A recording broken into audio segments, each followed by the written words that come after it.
Abasomesa bategeezezza nti bo beetegefu okugulawo amasomero era nga baatadde ebiragiro bya minisitule y'ebyobulamu mu nkola gamba ng'obupande okujjukiza abayizi ekirwadde kya COVID-19. Baticha bonna tuli mu face mask. Abaana baffe bonna bagenda kubeera na face mask. Tulina isolation room. Tulina ebintu byonna by'okunaaba mu ngalo as far as COVID-19 is concerned. Let come olwokuna tujja kuba tutegese tuteeseewo tuteese ebipande ku bisenge tuteeseewo abanaabira mu ngalo.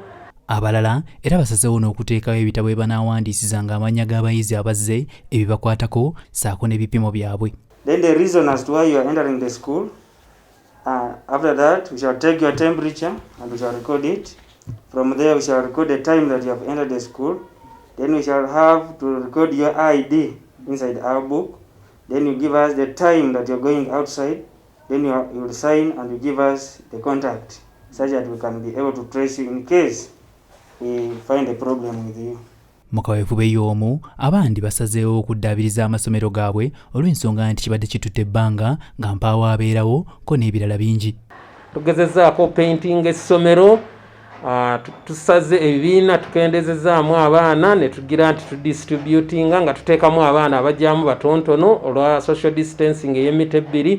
Ekyo tekikozeeko bulungi. Wabula bano bagamba nti olw'ensoma eno empya egenda kubaleetera okusaasaanya ensimbi mpitirivu nga bassa ebiragiro mu nkola so nga ate n'abazadde abandi zibawadde nabo tebali bulungi mu nsonga y'ebyenfuna.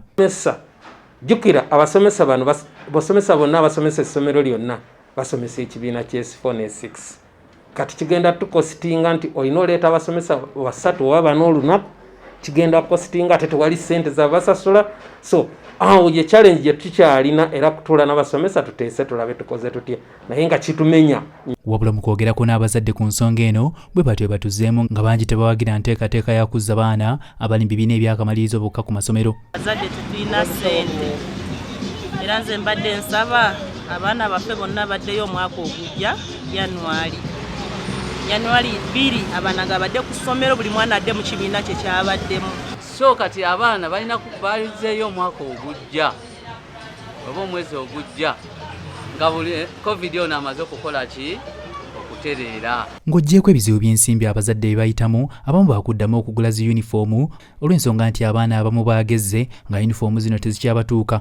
Mu buufu bwe bumu singa abayizi abali mu kamalirizo baddamu okusoma kitegeeza nti omwaka ogujja tewali baana bagenda kubeera mu bibiina bya kamalirizo nga kino kikyabobba bangi emitwe nga beebuuza ebinaabeera. Andizeemu lumu okusoma kuba kati abali mu senior 1 bagendagenda abali mu senior 1 mwebali ate P7 eri mu kkola ate basangemu ate abaana abamu bali mu byalo bagamba. Nze Hasif Sekiwunga ku lwa STV Select ey'enjawulo.